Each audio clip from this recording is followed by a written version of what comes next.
الله الرحمن الرحيم إن الحمد لله نحمده ونستعينه ونستغفره من يهده الله فلا مضل له ومن يضلل فلا هادي له وأشهد أن لا إله إلا الله وحده لا شريك له وأشهد أن سيدنا ونبينا وحبيبنا وشفيعنا وقرة أعيننا محمدًا عبده ورسوله صلى الله تبارك وتعالى عليه وعلى آله وأصحابه وأزواجه وذريته وبارك وسلم تسليمًا كثيرا. أما بعد فأعوذ بالله من الشيطان الرجيم. بسم الله الرحمن الرحيم. ألهاكم التكاثر حتى زرتم المقابر. وقال النبي صلى الله عليه وسلم: نعمتان مغبون فيهما كثير من الناس الصحة والفراغ. سبحان ربك رب العزة عما يصفون وسلام على المرسلين والحمد لله رب العالمين. اللهم صل على سيدنا محمد وعلى آل سيدنا محمد وبارک وسلم. میرے محترم بھائیو اور دوستو، انسان کے پاس جتنے بھی سرمایے ہیں، چاہے وہ پیسہ ہے، چاہے وہ پراپرٹیاں ہیں، چاہے وہ کاروبار ہے، چاہے کچھ اور ہے، ان میں سب سے زیادہ قیمتی سرمایہ وہ انسان کے اوقات ہیں. انسان کی زندگی بہت قیمتی ہے، اس کا ایک ایک لمحہ بہت قیمتی ہے، اور اس کی قیمت کا اندازہ انسان کو مرنے کے بعد ہوگا. جب انسان دنیا سے جائے گا اور اپنے ہی زمانے کے، اپنے ہی جیسے لوگوں کے بلند درجات دیکھے گا، ان کی عزت اور شان شوکت دیکھے گا، تو اس دن انسان افسوس کرے گا کہ ہائے کاش میں بھی اپنی زندگی کے لمحات کو صحیح گزار لیتا تو آج مجھے بھی اللہ تعالیٰ کے ہاں یہ عزت نصیب ہوتی. اس لیے جتنے بھی بڑے لوگ آج تک گزرے ہیں، چاہے وہ دین کے بڑے ہوں، چاہے وہ دنیا کے بڑے ہوں، ان سب کو ان سارے بڑوں کو جو بڑائی ملی وہ اپنے اوقات کو صحیح استعمال کرنے سے ملی ہے. ایک بزرگ کا ارشاد ہے: یہ وقت ایک تلوار ہے، اس سے کاٹو ورنہ یہ تمہیں کاٹ دے گا. ہمارے ایک بہت بڑے بزرگ تھے، وہ فرمایا کرتے تھے کہ جو انسان صحیح کاموں میں اپنے اوقات کو صحیح کاموں میں اپنے اوقات کو صرف نہیں کرتا، وہ لا محالہ برے کاموں میں لگتا ہے. ہمارے ایک استاد محترم تھے، اللہ تعالیٰ ان کو غری کی رحمت فرمائے، وہ فرماتے تھے سب سے زیادہ انسان کا دل اوقات کو ضائع کرنے سے مردہ ہوتا ہے. جب انسان فارغ بیٹھا رہتا ہے، ایسے ہی فارغ بیٹھا ہوا ہے، موبائل ہاتھ میں ہے، کبھی واٹس ایپ چیک کرتا ہے، کبھی فیس بک چیک کرتا ہے، کبھی یوٹیوب چیک کرتا ہے، کبھی کچھ کر رہا ہے، کبھی کچھ کر رہا ہے، ایسے ہی بلا وجہ ادھر ادھر کی گپیں لگاتا ہے، تو اس کے دل کا ستیہ ناش ہو جاتا ہے. اور جب دل کا ستیہ ناش ہو جائے تو نیکی کی رغبت ختم ہو جاتی ہے. جو لوگ کہتے ہیں نا کہ دل نہیں کرتا ذکر کرنے کو، دل نہیں کرتا قرآن پڑھنے کو، دل نہیں کرتا نماز پڑھنے کو، نماز پڑھتے بھی ہیں تو نماز میں دھیان نہیں ہے، یہ سب اوقات کو ضائع کرنے کی نحوست ہے، اپنے اوقات کو صحیح صرف نہ کرنے کی وجہ سے ہے. جب انسان اپنا ایک شیڈول بنا لیتا ہے، ایک نظام الاوقات بنا لیتا ہے، ایک عمل سے دوسرے عمل میں، دوسرے سے تیسرے میں، تیسرے سے چوتھے میں منتقل ہوتا رہتا ہے، تو کبھی بھی شیطان کو اس کو ورغلانے اور اس سے گناہ کرانے اور اس کو برائیوں میں لگانے کی جرت نہیں ہوتی. اور ایک بزرگ گزرے، وہ فرمایا کرتے تھے ساری دنیا سے برائیاں ختم ہو سکتی ہیں اگر لوگ اپنے فارغ اوقات کو صحیح گزارنا شروع کر دیں. ایک آدمی غریب ہے، بیوی بچے ہیں، کمائے گا نہیں تو کھائے گا کہاں سے؟ تو اس کے لیے کاروبار کی اجازت ہے، مزدوری کی اجازت ہے، ملازمت کی اجازت ہے۔ یہ چیزیں ایک ضرورت کا حصہ ہیں۔ جیسے کھانا ضرورت ہے، کمانا بھی ضرورت ہے، جیسے پینا ضرورت ہے، کمانا بھی ضرورت ہے، کاروبار بھی ضرورت ہے۔ اگر انسان اپنے معاشی مسائل کے حل کے لیے صرف ہونے والے اوقات کے علاوہ جتنے اوقات بچتے ہیں اس کا شیڈول بنائے، نظام الاوقات بنائے، اس کو صحیح کاموں میں صرف کرنے کی کوشش کرے، تو ولی بننے کے لیے، اللہ والا بننے کے لیے بیوی کو طلاق دے کر اور دکان کو تالا لگا کر جنگل میں جانے کی ضرورت نہیں ہے۔ دکان پہ بیٹھا ہوا انسان بھی ولی بن سکتا ہے، ملازم بھی ولی بن سکتا ہے، سرکاری ملازم بھی ولی بن سکتا ہے، پولیس افسر بھی ولی بن سکتا ہے، سیاستدان بھی ولی بن سکتا ہے، ایک دکاندار بھی اللہ والا بن سکتا ہے۔ حضرت عبداللہ ابن مبارک اور غوث بہاءالدین زکریہ ملتانی اور امام المسلمین امام اعظم ابو حنیفہ، ان کے بہت بڑے بڑے کاروبار تھے۔ حضرت غوث بہاءالدین زکریہ ملتانی اپنے زمانے کے غوث ہیں۔ اللہ اکبر! غوث دنیا میں ایک ہوتا ہے، غوث دنیا میں ایک ہوتا ہے۔ اللہ تعالیٰ اپنے بندوں کو جو قرب دیتا ہے، اس قرب کے درجات میں بڑھتے بڑھتے بڑھتے بڑھتے بندے جن درجات کو طے کرتے ہیں اور جن منزلوں کو پاتے ہیں، ان میں سے ایک منزل غوثیت ہے، اور یہ سب سے اونچا مقام ہے، یہ سب سے اونچا مقام ہے۔ جب انسان اس پہ پہنچ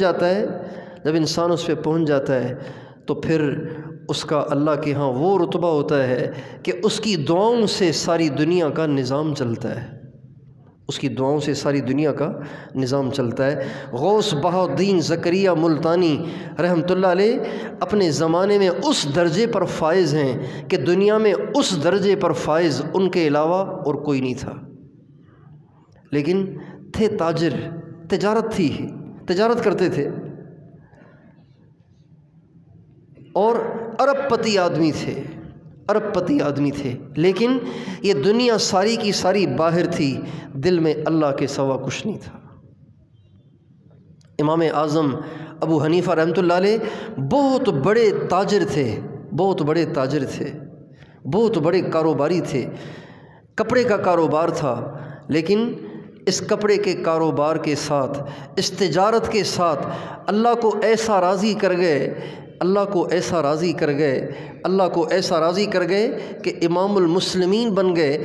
جب حج کے لیے مدینہ منورہ حاضر ہوئے، روضہ اقدس پہ سلام پڑھا تو روضہ اقدس پہ حاضر ہو کے کہنے لگے، الصلاۃ والسلام علیک یا امام المرسلین، اے نبیوں کے امام، آپ پہ درود بھی ہو، سلام بھی ہو۔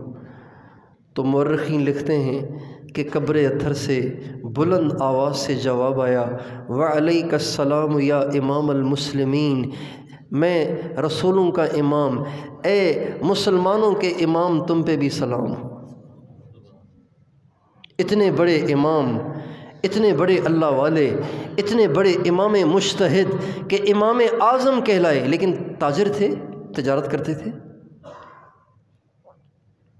ایک انسان اپنے اوقات کو صحیح صرف کرے، اپنی زندگی کو صحیح وصول کرے، تو بہت کچھ کما سکتا ہے، بہت کچھ بنا سکتا ہے، بہت اللہ کے قریب ہو سکتا ہے، اور انہی اوقات کو ضائع کرے تو پتہ نہیں کن بربادی کی گھاٹیوں میں جا کے گرتا ہے۔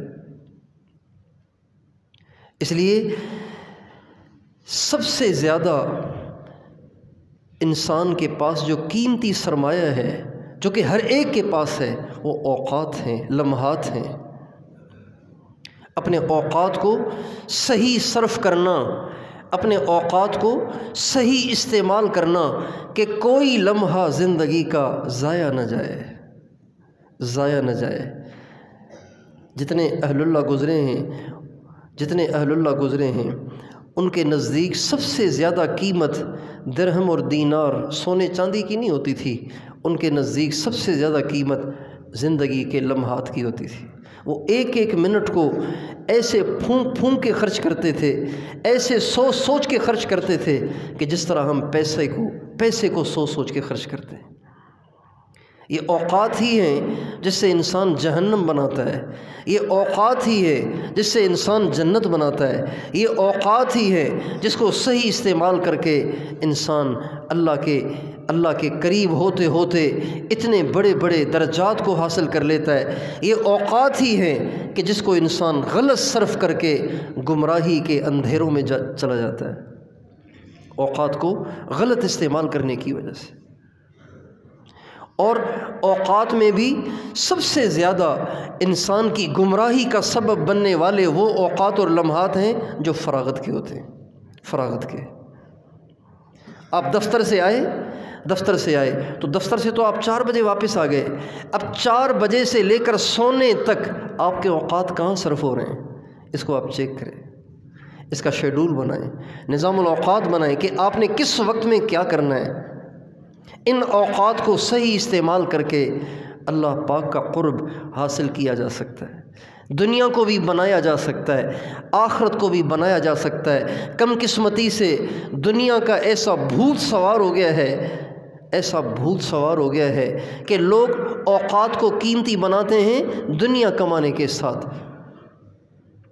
گورنمنٹ جاب الگ ہے، پرائیویٹ جاب الگ ہے، آن لائن کاروبار الگ ہے، اپنا پرائیویٹ کاروبار الگ ہے، اور گھر میں الگ کام چل رہا ہے، بچے الگ کر رہے ہیں، بیوی الگ کر رہی ہے۔ ایسا دنیا کمانے کا جنون سوار ہے کہ مرد بھی اس میں مبتلا ہیں، عورتیں بھی اس میں مبتلا ہیں۔ میرے دوستو، انسان ارب پتی بھی بن جائے تو کھائے گا تو 2 ہی روٹیاں نا، 50 روٹیاں تو نہیں کھائے گا، 2 روٹیاں کھاتا ہے، 50 روٹیاں کوئی نہیں کھاتا۔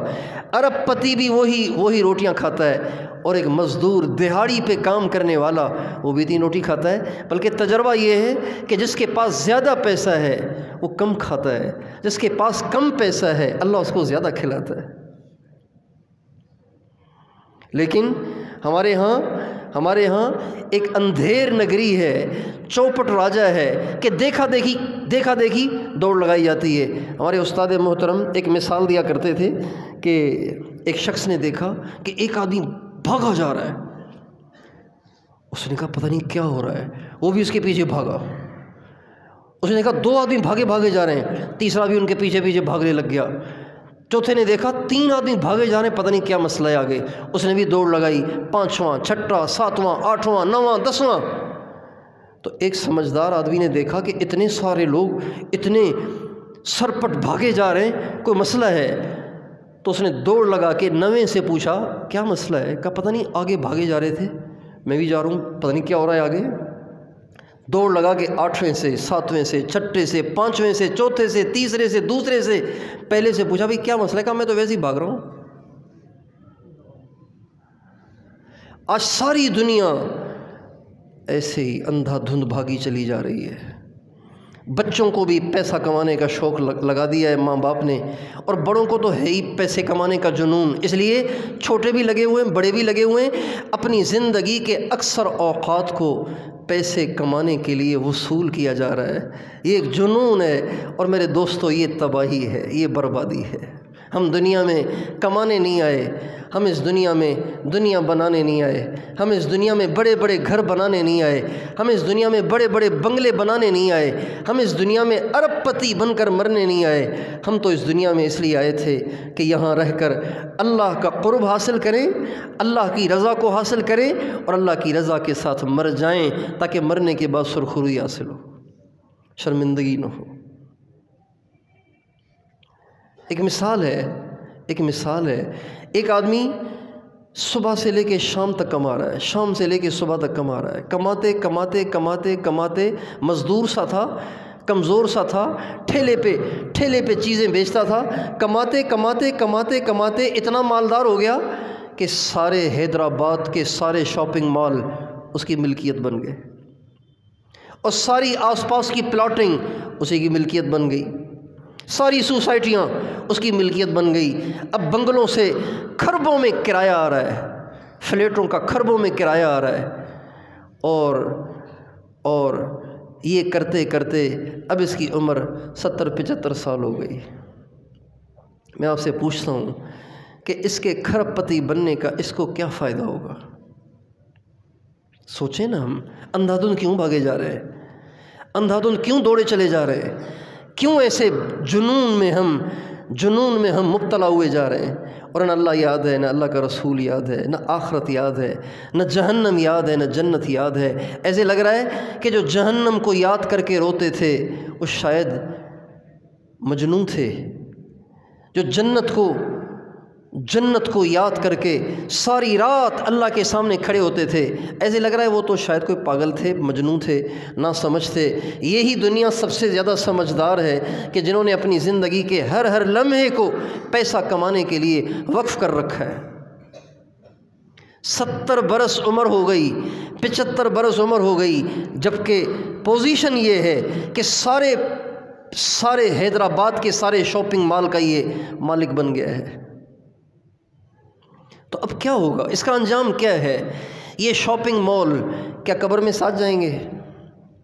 کیا ان شاپنگ مال کا مالک ہونے کی وجہ سے اس کی قبر سنگ مرمر کی بن جائے گی، یاقوت اور مرجان کی بن جائے گی، اس کو جنت الفردوس میں جگہ ملے گی؟ یا یہ اب نہیں مرے گا، اب اس کو موت سے بچنے کا کوئی وارنٹی کارڈ مل گیا ہے؟ نہیں میرے دوستو، مرنا تو پڑے گا۔ اجل نے نہ کسرا ہی چھوڑا نہ دارا، کسرا بھی اجل کا لقمہ بن گیا، دارا بھی اجل کا لقمہ بن گیا، اسی سے سکندر سا فاتح بھی ہارا۔ ساری دنیا پہ اپنی فتح کا جھنڈا لہرانے والا اور لاکھوں انسانوں کو تہہ تیغ کرنے والا اور خون کی ہولی کھیلنے والا، ملکوں پہ فتح کرنے والا، وہ بھی موت کے لقمے سے بچ نہیں سکا، وہ بھی اسرائیل کے وار سے بچ نہیں سکا، اسی سے سکندر سا فاتح بھی ہارا۔ ساری فوجوں سے تو وہ نمٹ گیا، ساری فوجوں کو تو وہ ہراتا چلا گیا، لیکن جب اسرائیل کا سامنا ہوا تو خود ہی ہار گیا۔ اسی سے سکندر سا فاتح بھی ہارا، ہر ایک لے کے کیا کیا نہ حسرت سے دھارا، پڑا رہ گیا سب یوں ہی ٹھاٹھ سارا۔ کتنا پاگل ہے اور احمق ہے اور بے وقوف ہے وہ انسان جو اللہ کو بھول کر، اللہ کے نبی کو بھول کر، اپنی آخرت کو برباد کر کے دنیا بنا رہا ہے اور اچانک موت کا جھٹکا لگتا ہے، اپنی ساری جمع شدہ پونجی اوروں کے حوالے کر کے خود جا کے مٹی میں سو جاتا ہے۔ کتنا پاگل ہے۔ قیامت کے دن اللہ پوچھیں گے، میرے بندے تم نے اتنی حرام کاریاں کیں، اتنی تم نے رشوت لی، اتنا تم نے سود کھایا، اتنے تم نے حق دبائے، اتنے تم نے گھروں کو ہڑپ کیا اور زمینوں کو ہڑپ کیا، اتنا مجھے ناراض کیا، تیرے پاس نماز پڑھنے کا ٹائم نہیں تھا، وہ دنیا ہے کہاں؟ کہ یا اللہ وہ تو اوروں کو دے آیا، وہ تو اوروں کو دے آیا۔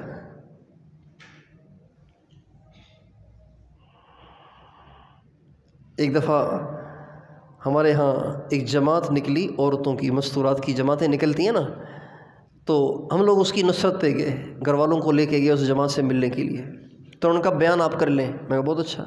تو انہوں نے بیان کے لیے مجھے لے کر گئے ایک گھر میں، وہاں جا کے بٹھایا۔ اچھا گھر میں جب داخل ہوئے تو جیسے یہ مسجد ہے نا، یہ مسجد کتنی خوبصورت بنی ہوئی ہے، یہ جو شیشے لگے ہوئے ہیں نا، یہ شیشے پورے گھر میں، یہ شیشے لگے ہوئے تھے پورے گھر کی دیواروں پہ، یہ والی نقاشی ہوئی تھی، آئینے لگے ہوئے تھے پورے گھر کی دیواروں پہ، اور گھر میں جو پلر تھے وہ بھی ایسے ہی چمک رہے تھے، اور فرش اتنا خوبصورت کچھ نہ پوچھو۔ اچھا جب اندر لے کر گئے میں نے دیکھا کہ فرش پہ مٹی جمی ہوئی تھی، اور وہ گھر سے ایک رلی لے کر آئے، رلی اس کو بچھایا اور مجھے کہا یہاں بیٹھ کے بیان کریں۔ تو بیان کر لیا۔ میں نے کہا یہ گھر مجھے سمجھ میں نہیں آ رہا، اتنا خوبصورت گھر ہے اور اس پورے علاقے میں نہیں سمجھتا ہوں کہ اتنا خوبصورت کسی نے گھر بنایا ہو، تو یہ لیکن اس پہ کوئی جھاڑو پھیرنے والا بھی نہیں ہے، مسئلہ کیا ہے؟ کہاں چلے گئے اس کے بنانے والے؟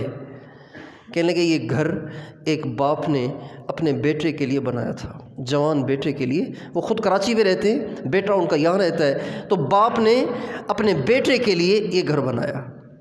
میں نے کہا پھر کیا ہوا؟ کہنے لگے اس کا بیٹا جب یہاں آ رہا، جب گھر بن کے تیار ہو گیا، کروڑوں اس زمانے کے کروڑوں اس گھر کو بنانے میں خرچ ہوئے، جب یہ گھر بن کے تیار ہوا اور وہ وہاں سے گاڑی میں بیٹھ کے ادھر آ رہا تھا تو راستے میں حادثہ ہو گیا اور بیٹا جاں بحق ہو گیا۔ میں نے کہا پھر؟ کہنے لگا اس دن کے بعد سے لے کے آج تک اس کا باپ اس گھر میں آیا نہیں ہے، اس لیے کہ بیٹے کے لیے بنایا تھا، بیٹا چلا گیا، کس منہ سے اس گھر میں جاؤں، لہٰذا گھر ویران پڑا ہوا ہے۔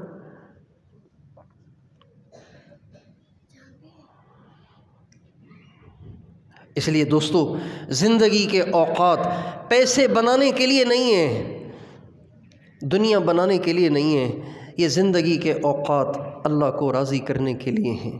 اپنی زندگی کے اوقات کو صحیح صرف کریں، اور ایک نقطے کی بات یاد رکھیں کہ آپ کے پاس جو فارغ اوقات ہیں، ایک تو ڈیوٹی ہے، آپ کی دفتر میں 8 بجے سے لے کے 4 بجے تک ڈیوٹی ہے، مثلا دکان پہ آپ 10 بجے جاتے ہیں اور 6 بجے وہاں سے واپس آتے ہیں۔ جو دکان کے اوقات ہیں، جو ملازمت کے اوقات ہیں، اس میں ایک کام کریں، اپنے اوقات، اپنے دفتر کے اوقات، اپنے دکان کے اوقات، اپنے مزدوری کے اوقات، اپنے معاشی محنت کے اوقات کو اس دھیان کے ساتھ صرف کریں، اللہ دیکھ رہا ہے، سن رہا ہے، مرنا ہے، ہمیشہ نہیں رہنا۔ دکان پہ بیٹھیں اس دھیان کے ساتھ، دفتر میں بیٹھیں اس دھیان کے ساتھ، کھیتی باڑی کا کام کریں اس دھیان کے ساتھ، مزدوری کریں اس دھیان کے ساتھ، رکشہ چلائیں اس دھیان کے ساتھ، ٹیکسی چلائیں اس دھیان کے ساتھ، چھابڑی پہ چیزیں بیچیں اس دھیان کے ساتھ، اللہ دیکھ رہا ہے، سن رہا ہے، مرنا ہے۔ اور اس کے علاوہ جو اوقات ہیں، معاشی وسائل سے جو اوقات بچتے ہیں، ان اوقات کو صحیح استعمال کرنے کے لیے ایک نظام الاوقات بنائیں۔ آپ 4 بجے فارغ ہو جاتے ہیں، اب آپ طے کریں 4 بجے سے 5 بجے تک کیا کرنا ہے، 5 سے 6، 6 سے 7، 7 سے 8، 8 سے 9، 9 سے 10، 10 بجے سونا ہے۔ اوقات کا شیڈول بنائیں، اپنے اوقات کو صحیح صرف کریں، اور اوقات کو صحیح صرف کرنے کے 3 مصرف بنائیں۔ کتنے مصرف بنائیں؟ 3 مصرف۔ ایک، اپنے آس پاس کے لوگوں پر محنت کر کے ان کو دین کی طرف، اللہ کی طرف، اللہ کے نبی کی طرف، آخرت کی طرف راغب کرنے کی کوشش کریں، دعوت دیں لوگوں کو، ایک ایک کے پاس جا کے اسے سمجھائیں۔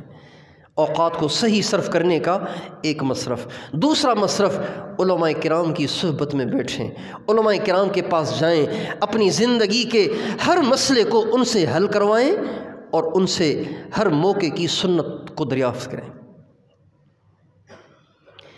علم کو سیکھنے میں لگائیں۔ علم سیکھنے کے لیے صرف یہی صورت نہیں ہے کہ 9 سال 8 سال کے لیے آپ مدرسے میں داخل ہو جائیں، نہیں، آپ کسی عالم سے مسئلہ پوچھنے کے لیے وحدت قانونی کا 9 نمبر لطیف آباد جا کر مظاہر علوم کے مفتی صاحب سے ایک مسئلہ پوچھتا ہے تو گھر سے نکلتے ہی اللہ کا راستہ اس کا شروع ہو گیا۔ مچھلیاں اس کے لیے دعائیں کریں گی، فرشتے اس کے لیے دعائیں کریں گے، پرندے اس کے لیے دعائیں کریں گے۔ جو گھر سے چلا مظاہر علوم جا رہا ہے مسئلہ پوچھنے کے لیے، مفتاح علوم جا رہا ہے مسئلہ پوچھنے کے لیے، ریاض العلوم جا رہا ہے مسئلہ پوچھنے کے لیے۔ علماء کرام سے صحبت اختیار کریں۔ تیسرا مصرف، اپنے اوقات کو صحیح صرف کرنے کا اہل اللہ کی صحبت اختیار کریں، اللہ والوں کی صحبت میں بیٹھیں۔ فارغ ہیں نا تو آس پاس جو نیک آدمی ہوں بس ان کے پاس جا کے بیٹھ جائیں۔ گپیں لگانا ضروری نہیں ہے۔ لوگ سمجھتے ہیں کہ اہل اللہ سے استفادے کے لیے یہ ضروری ہے کہ اللہ والا تقریر کرے اور ہم سنیں، نہیں، یہ ضروری نہیں ہے۔ آپ اہل اللہ کے پاس بیٹھیں، ہر وقت ان کے دل میں جو اللہ سے محبت ہے، اللہ کے نبی سے محبت ہے، اس کی وجہ سے ان پر جو رحمتوں کا نزول ہوتا ہے نا، آپ ان کے پاس بیٹھیں گے اس میں سے ذرہ آپ کو بھی مل جائے گا۔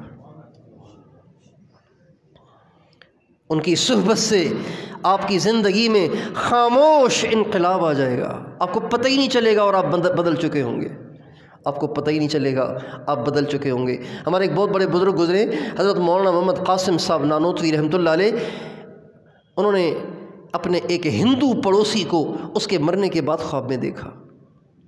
ان کے پڑوس میں رہتا تھا ایک ہندو، انتقال ہو گیا اس کا، مر گیا، اس کے بعد اس کو خواب میں دیکھا کہ وہ جنت میں گھوم رہا ہے۔ تو مولانا قاسم صاحب نے پوچھا، ارے آپ جنت میں کہاں؟ جنت تو مسلمانوں کے لیے ہے۔ فرمانے لگے مولانا آپ کی صحبت میں آپ کے آس پاس ہم رہتے تھے، کبھی کبھی آپ کی زیارت کے لیے آ جاتے تھے، آپ کے پاس بیٹھا کرتے تھے، یہ چند لمحے جو آپ کی صحبت میں گزرے اللہ کو ایسے پسند آئے کہ موت کے وقت بن چاہے خود بخود زبان پہ کلمہ جاری ہو گیا اور اللہ نے ایمان دے دیا، آپ جنت میں ہوں۔ کلمہ پڑھنے سے پچھلے گناہ معاف ہو جاتے ہیں۔